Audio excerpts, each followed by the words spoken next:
Hey guys, welcome back. We are now going to style the header. Having said that, I see here that we are missing a favicon.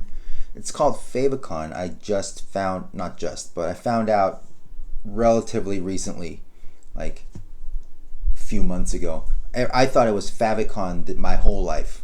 Well, my whole life with internet that has favicons. But if you look it up in a dictionary, it says favicon because it comes from the word favorite. Surprising. All right, so I will make one right now. I have, oh, there it is. I don't have to make it. All right, so when you're making a favicon, I think it is good practice to use to have it on a white box. Okay, there you can use a blank, like a transparent PNG file if you want, but that might cause visibility issues because, as you can even see here, I use purple for my browser theme. I use Firefox, but I use purple for my browser theme.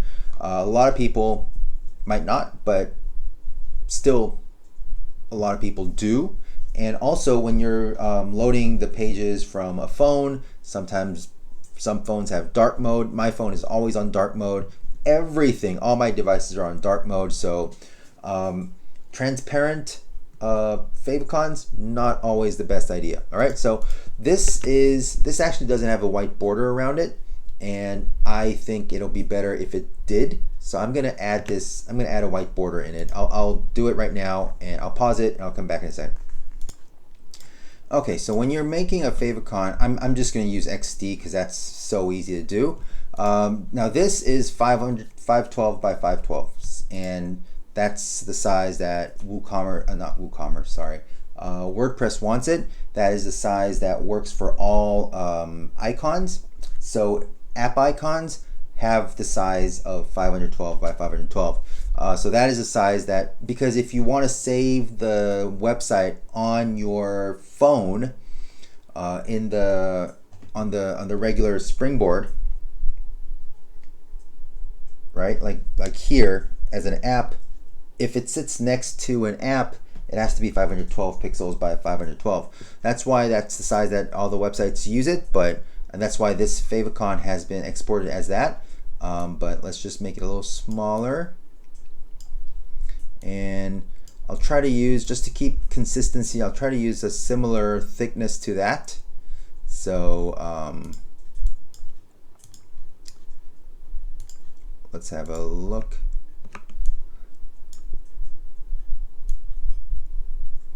Yep, something like that, similar thickness. There we go. That's similar-ish, right? So there we go.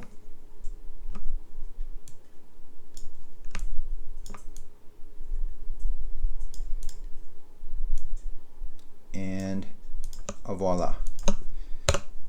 Cool.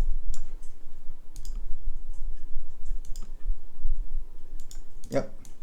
And Command G groups it, and Command E exports it. So we can export it, and it'll be good. All right, we're not going to do a PNG. We're going to do a JPEG.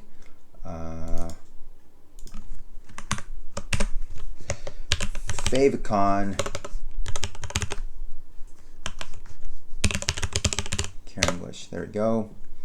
Cool. So remember how in the beginning I mentioned that you should not use 2024 theme, but use something like 2021 or anything older than that? It's because if you go to customize, you can now set the site icon here. All right, so there we go.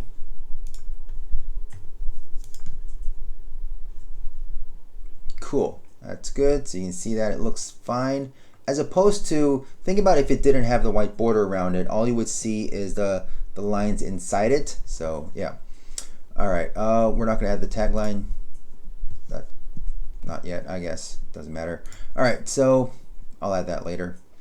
All right, so that's all good. Now let's go style the header. Okay, that was 5 minutes of that. And here we are, back. Okay, so I think, no, they don't have that, do they? All right, scroll behavior. Yeah, there's no sticky style. All right, so we're gonna actually have to code it, okay? All right. Let's look at what the code is like. All right. Cool.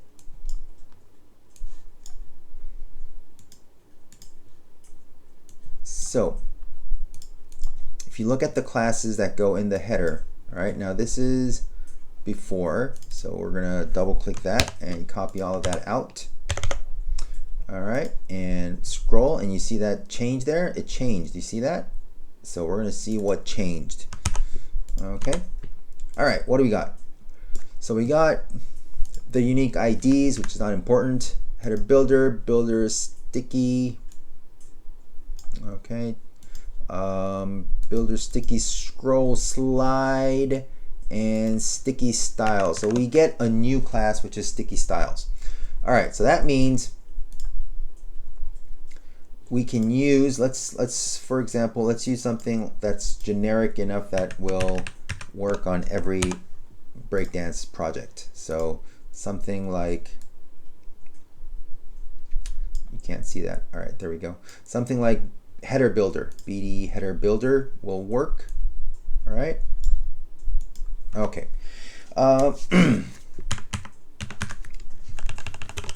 Breakdance. All right. See if there's any. What's holding this back right now? So we have builder, BD header builder sticky.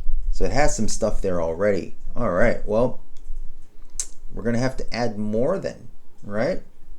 So it has 1, 2, 3. You see the 1 dot, 2 dot, 3 dot, right? So that's 3 dots, 3 classes. We need to at least match that and go a little bit higher. And to do that, we can just use header as the little bit higher part, and we'll use the header builder and builder sticky. Yeah, we'll use these two. Okay.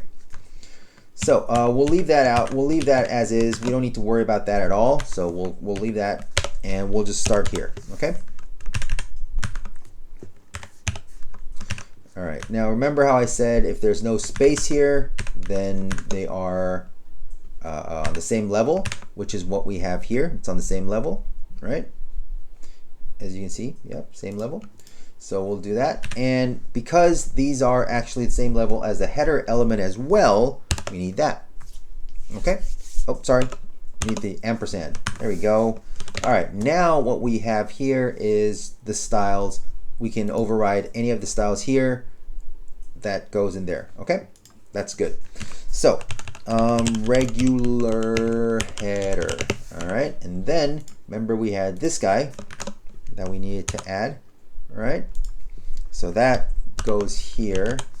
And this is now sticky header, sticky header style. Okay, now let's add a drop shadow. Okay, box shadow. Now box shadows take a few parameters, values. So it takes the X offset, Y offset, blur, shadow blur amount, and then the blur shadow color. Okay, so we're not going to give it any X offset because it should be straight down. Give it a little bit of Y offset, so I'll give it 1 rem, and then the blur amount 2 rem is soft enough, I'm sure. And the color, let's use a really dark, not dark, very neutral black at like 5% or something like that. Okay, so we can use RGBA, or if we're using SAS, we can use black with opacity, RGBA with black and opacity, but we're not going to do that. I'll just use RGBA. Well, I'll just type it out. All right. Where's the, there we go. That's black, and then it's RGBA. A is the alpha value, so we're gonna give it 0.5. Oh, 5. All right. There we go. Now, to make things look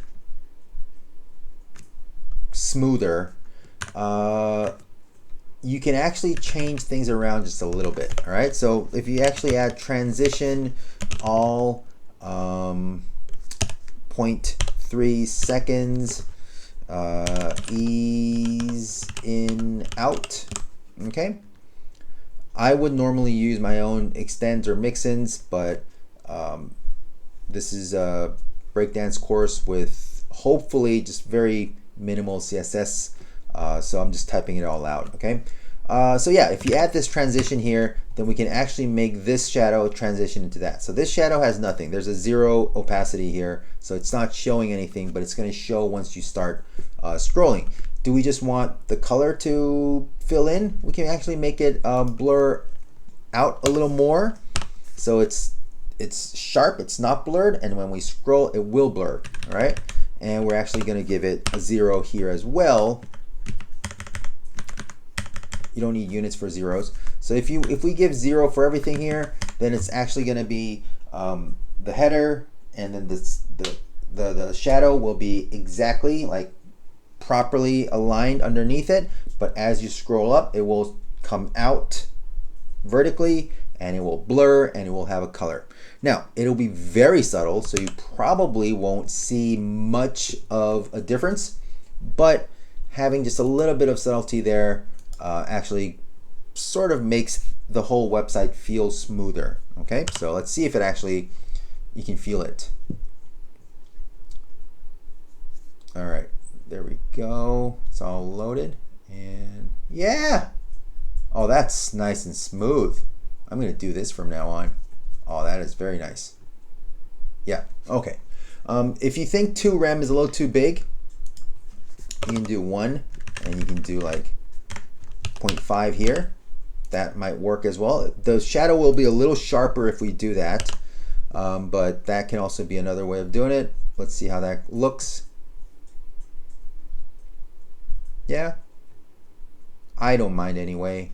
They both look pretty nice, and it's very soft, and it looks nice, right? You see that? Yeah, it looks nice. Now another thing that we can do now that we have control over the styles, we can actually bring down the padding, and we can make it scrunch up when it's padding, when it's scrolling. Now I saw Lewis do this on YouTube somewhere, or it could be on YouTube, or it could be in Loom, but I would, even if I were doing it myself, even if I were teaching somebody to do it, I would just use CSS. So you can see it has padding in the header builder container. So we'll take that. And this means it is a child element, so it's beneath it, which is what we're doing here. All right. And this has, we're going to add transition to this as well. There we go. And we're going to copy this over here. Now, this means whenever you see header, that is on the same level as BD header builder. BD header builder sticky. And underneath it is header builder container, right?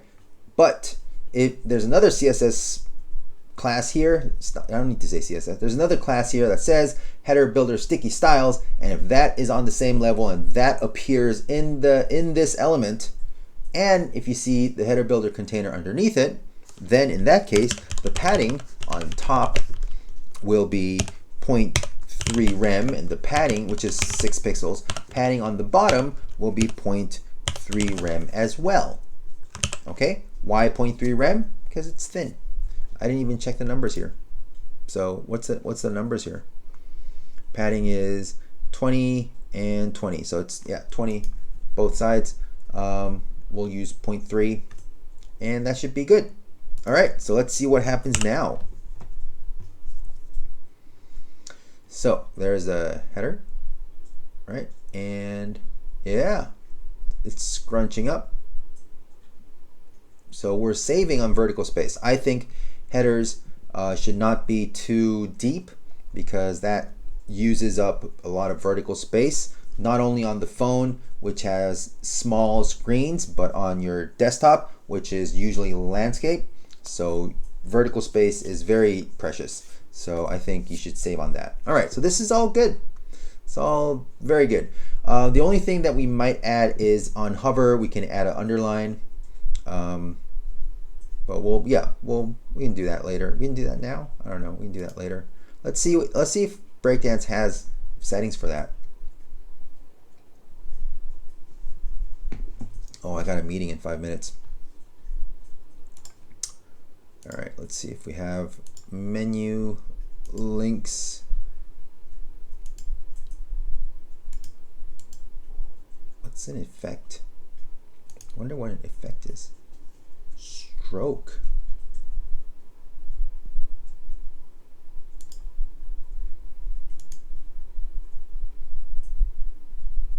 Direction. Decoration. All right. I think we can. Oh no. Can we do a line underline on hover? No, that's not hover. Okay. All right. We're gonna have to code it.